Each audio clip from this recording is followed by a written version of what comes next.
Ay, Andy, buenas tardes, gracias por continuar con nosotros. Hablemos de la aportación que el petróleo ha tenido en las arcas públicas del Ecuador y que representa entre 7 y 8% del Producto Interno Bruto. Lo vamos a hacer y lo vamos a hablar en el contexto ecuatoriano y lo haremos con la ayuda de Jaime Brito, vicepresidente de Stratas Advisors, consultor, por supuesto, en el tema petrolero. Jaime, ¿cómo estás? Déjame primero preguntarte para entender, ¿Ecuador es un país petrolero o es un país con petróleo? Y es importante la diferencia para iniciar el análisis. Así es, Gaby, ¿cómo estás? Gracias por invitarme. Buenas tardes, un placer saludar al auditorio. Es definitivamente un país que ha sido bendecido con petróleo.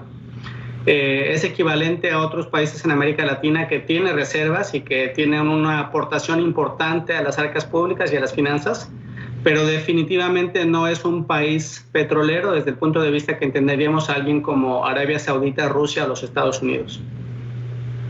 Ok, ¿qué tipo de crudo sale del Ecuador? ¿Cómo se cotiza y quiénes son sus clientes? Mira, básicamente son dos grandes corrientes, Oriente y otra se llama NAPO. Dentro del menú internacional de los grados de petróleo están en la parte más pesada, es el crudo más pesado que únicamente pueden procesar refinadores demasiado sofisticados. La mayoría de ellos están en los Estados Unidos o en China.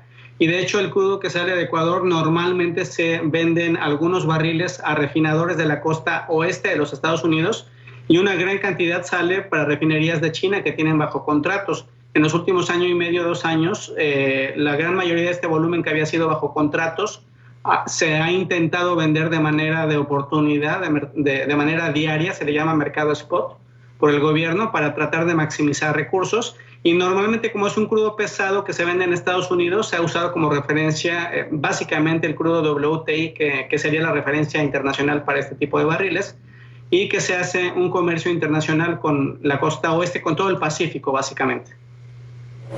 ¿Con quién compite el crudo ecuatoriano en el mundo? Y, por cierto, ¿en dónde están los yacimientos en el caso de Ecuador? El crudo ecuatoriano es muy parecido al crudo, por ejemplo, mexicano o argentino, desde el punto de vista que son crudos pesados, que solamente pueden procesarse en refinerías que tienen, digamos, un sistema digestivo muy complejo que puede extraer todo lo que es la parte más fuerte, más pesada del barril y convertirla en pura gasolina. Compite con el crudo árabe pesado, iraní pesado, el crudo maya mexicano, el marlin brasileño, por ejemplo, y con todos los crudos súper pesados, extra pesados de California.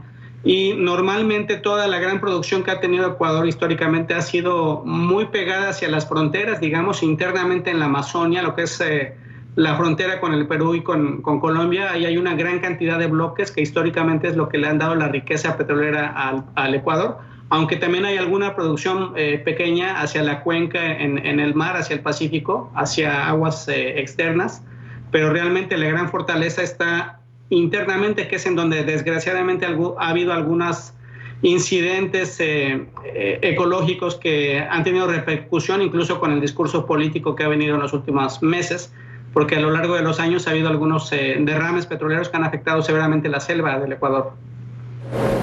Bueno, ya que estás tocando ese tema, déjame preguntarte, el candidato Yacu Pérez, que está en este momento compitiendo con Guillermo Lasso por llegar a esa segunda vuelta del 11 de abril, pues ha dicho que quiere ya no más explotar ese tipo de recursos. Sus declaraciones, ¿cómo juegan en el análisis del mercado petrolero y de Ecuador como país petrolero entre ustedes? Me parece que el candidato tiene una bandera de reclamos, de frustraciones históricas muy legítimas a lo largo desde los principios de los 90. Hay grandes temas que tienen que ver con el impacto del medio ambiente que ha tenido la producción petrolera dentro de ciertas regiones del Ecuador que han afectado de manera severa. Y sobre todo del último año para acá, donde hubo unos desplazamientos telúricos que impactaron la operación de ductos y que contaminaron una buena parte de la selva. Son definitivamente legítimas estas preocupaciones, pero ya, como siempre lo vemos en cualquier país del mundo, cuando hay una cosa, la campaña es una narrativa, y si se llegara a la presidencia, normalmente las narrativas tienen que cambiar, porque se va a dar cuenta, si llegara a ser presidente, que desde el punto de vista económico, de la inversión, de los contratos que ya se tienen, etcétera, no puede cancelarse o reprimirse la actividad del Ecuador en el sector petrolero. Debe de continuar porque pues saldría más caro para el país tratar de cancelar contratos, etcétera. que continuar con la actividad económica. Y además el Ecuador requiere también la inversión privada. Bueno, para cerrar lo más breve que puedas, ¿qué tan exitoso ha sido el Ecuador atrayendo inversión a ese sector? Ha sido bastante complicado, se requiere mucha inversión para operar en lugares tan conflictivos en cuanto a llegar a la logística, cómo llegar a todos estos bloques de la Amazonia. Se requiere una gran inversión y desgraciadamente yo tengo el gran privilegio de ir cada año al Ecuador, hablar con el ministro de Energía, etcétera, y ser testigo de todo este gran esfuerzo que atraen inversiones. Pero dentro del portafolio mundial, un inversor puede ir a Brasil o a cualquier otra parte del mundo. El Ecuador es bastante complicado que atraiga y se deberían de cambiar, digamos, los términos fiscales, hacerlos mucho más atractivos para que pudieran atraer más inversión extranjera. Pues ahí están las recomendaciones desde la óptica de los expertos del mercado petrolero. Jaime Brito, Stratas Advisors, gracias. Muchas gracias, hasta luego, cuídate mucho.